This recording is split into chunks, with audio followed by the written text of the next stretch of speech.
Halo. Hai. Hai. Mari curhat soal TCG. Samu pulo iso tak TikTok pulo pindah. Baca TCG. Baca TCG. Yes. Pengen. Bukan dong, bukan. Pengen ngebacot soal. Bukan. Jangan Pak, beda Pak. Beda. Gitu, beda.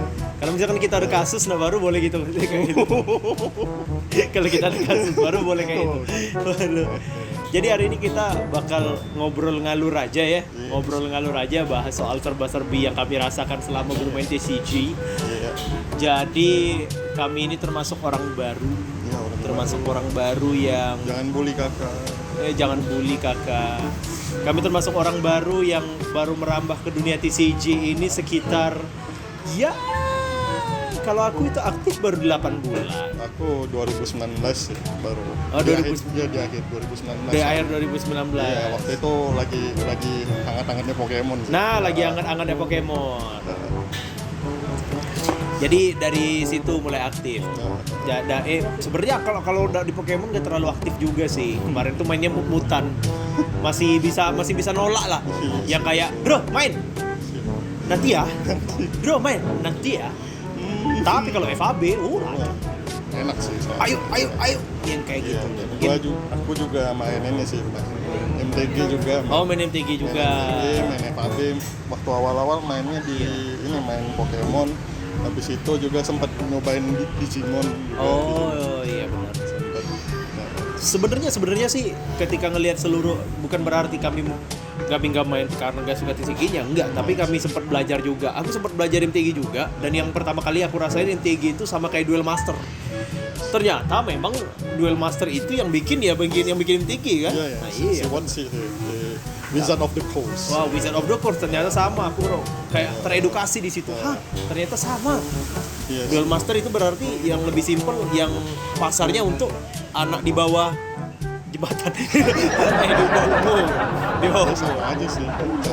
Rasanya juga Duel Master juga buat yang pro juga rasanya. Pro juga. Jatuhnya tuh tapi kayak jadi lebih simpel gitu loh. Kalau MTG itu kan istilahnya kayak jadi kayak lebih strategiknya gitu loh. Iya, apalagi sekarang lagi Worlds kan, lagi Championship juga. Pertama kali aku lihat orang main, kadang-kadang tuh yang hal pertama yang aku lihat di ini ya. Pertama kali hal yang aku lihat di TCG adalah orang tuh sayang banget sama kartunya. Iya benar. Iya, sayang banget sama kartunya. Dulu main Yu-Gi-Oh palsu. Beli di pasar yang dalam plastik bening. Yang dalam plastik bening. Aku dulu masih SD juga sempat main Yu-Gi-Oh yang palsu. Nah iya. Iya benar. Itu dulu banyak. Itu main-main doang tuh. Main-main doang. Itu main-main doang, nggak ada card sleeve, nggak ada pakai dadu segala macem.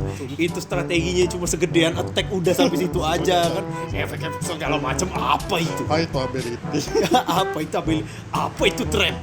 Nggak ada, cuma segedean attack aja. Kalau misalkan udah narik kartu attack gede, sudah kalah, udah selesai.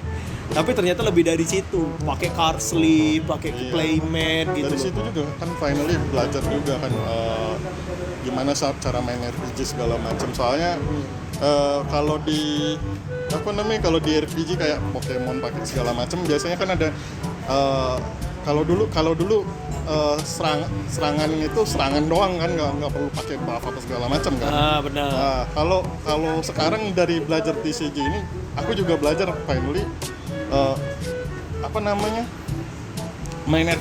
main RPG juga mesti kayak gitu, mesti belajar buff juga gitu. Benar sih.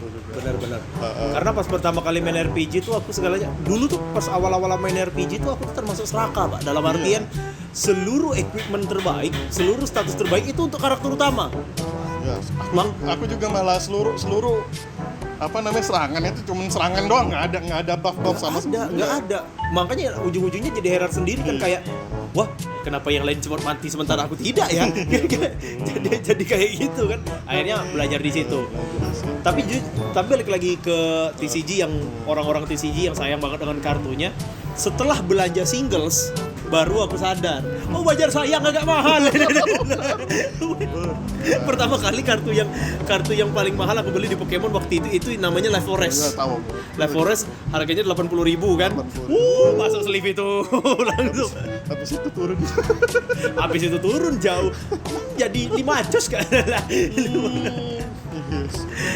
Itu makanya yang aku lihat tuh di situ memang bener-bener orang-orang yang menghargai barang-barangnya, walaupun TCG itu bisa kita bilang paper nih cuma kertas doang tapi value-nya.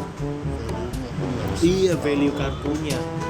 Cuman masih belum habis pikir aja sih kenapa Black Lotus mahal. Ya kan emang hebat, Pak. Itu kan bisa naruh mana itu? Iya bener sih. Karena bener. bisa dibilang Black Lotus itu kan game changer. Iya game changer. Iya. Tapi yang aku lihat ya kalau Black Lotus itu cuma gunanya di format Vigilant kan. Apa namanya? Vintage. Oh, vintage. Cuma satu doang, sisanya di brand semua. Tapi kok masih bisa mahal sih? Mungkin karena yang namanya value sebuah barang itu kan tergantung dari cerita, tergantung dari barang itu sendiri. Mungkin cerita-cerita di balik Black Lotus ini atau kayak omongan-omongan orang tuh itu yang bikin mahal gitu loh. Wah, ini edisi pertama loh, ini langka banget loh, dan ini gini, makanya bener-bener mahal Black Lotus. Pantas bangga ya? Iya, pantas bangga gitu loh. Pantas bangga. Nah iya bener, karena ada ceritanya di balik situ. Iya, Kita ambil contoh aja dah, misalkan ada sepatu merek Adidas nih. Sepatu merek Adidas, satu yang pakai kau, satunya yang pakai Reza Rahardian. Iya sih. Sama, sepatunya sama, Iya, mulus sih. tapi harganya beda karena yang pakai Reza Rahardian. Iya sih, betul. Nah, cerita di balik itu sih sebenarnya yang bisa bikin mahal sih. Nggak tahu ya, aku juga penasaran sih sebenarnya cara orang nentuin value dari sebuah kartu singles gimana sih? Iya, sama kayak kemarin ya, sempat bingung kenapa tiba-tiba awal-awal drone of brutality mahal banget sempat. Tahu-tahu besoknya di ban langsung turun.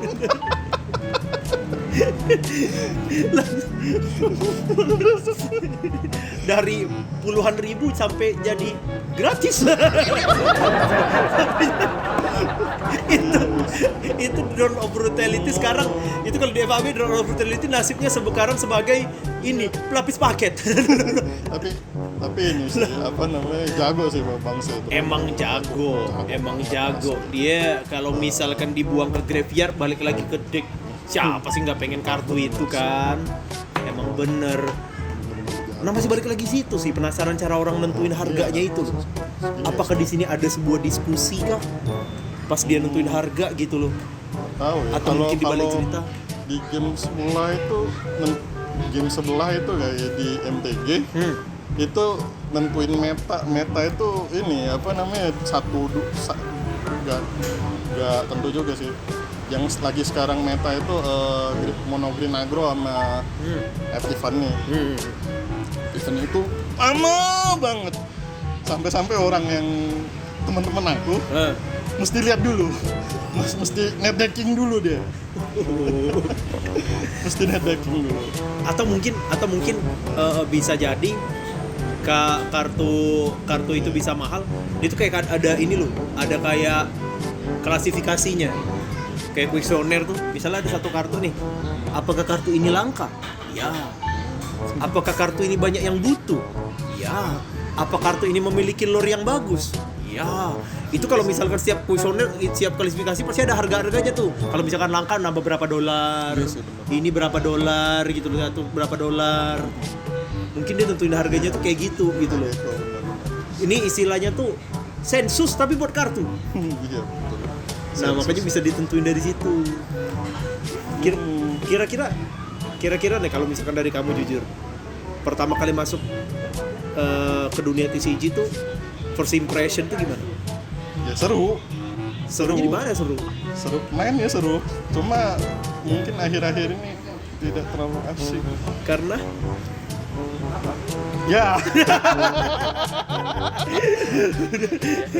tidak terlalu asik karena nggak terlalu asik ya. Orangnya sih sepertinya. Kalau aku nggak first impressionnya nggak cuma ini ya, nggak cuma orang yang sayang dengan kartunya. Yang pasti lebih ke ini sih, lebih ke kayak melawan apa ya, melawan stereotip gitu loh, menghilangkan stereotip yang ada di kepala gitu loh. Karena biasanya kan orang-orang kan menganggap kalau misalkan main kartu ini semuanya gara-gara Yu-Gi-Oh sih. Semuanya gara-gara Yu-Gi-Oh sih, yang kayak fu ku serang kartumu ya kayak, ya kayak ternyata Pak setelah masuk pertama kali ke Ogre, datang lihat orang-orang main kartu tuh, ya Allah kayak turnamen catur. Diam nih. Apalagi ada satu teman aku tuh, gua kalau berisik, itu berisik. Kayak hampir diajak berantem loh. Hampir berantem. Itu ada yang Anda. Hah? Bukannya Anda salah satunya. Itu bukan karena berisik, kartu saya diganggu selagi main. Itu sih apa kayak ngerasa luar biasanya tuh di situ, karena aku menemukan sebuah game yang pakai mikir bener-bener mikir banget, selain gaple, catur kan. Biasa kan yang mikir-mikir kan kalau misalkan yang biasa dimainin normis kan gaple, catur, atau apa patak lele, sensor uno kan, ya kayak gitu. Oh ternyata ada juga nih, ada juga nih yang sama mikirnya juga. Tapi pertama kali ikut turnamen kartu ya, capeknya tuh capek bener, luar biasa capek banget karena mikir sih. Wajar kalau orang bilang yang namanya catur itu termasuk cabang olahraga karena capek banget, Pak. Capek banget, sama lah sih. Menguras tenaga mikir ya. Bahkan kan kalau perlu katanya kalau untuk ikut yang TCG gini sih masih perlu olahraga segala macam. Oh iya bener. Biar apa ya, biar kalau nggak salah kalau dulu tuh ada iklan susu ya. Susu jadi ada anak-anak ya lompat di trampolin. Buat apa katanya, biar dia diem pas ini apa namanya, Bentar, lompat di trampolin biar diem dia di main catur. Oh, Susu bendera dulu. berarti rata-rata atlet MTG segala macam kayak gitu ya, lompat trampolin dulu biar diem. Ada yang lari Pak, ada yang fitness juga Pak. Ada yang lari, ada yang fitness. Itu bukan cuma MTG doang sih, kayaknya seluruh TCG sih. Iya biasanya kayak gitu sih. Tapi kalau player MTG lari bukan cuma kalau misalkan ada player kartu. Tapi saya tidak lari, lihat badan saya. Tapi player CCG kalau misalkan lari bukan cuma buat olahraga Pak. Buat apa? Hindari gaspon.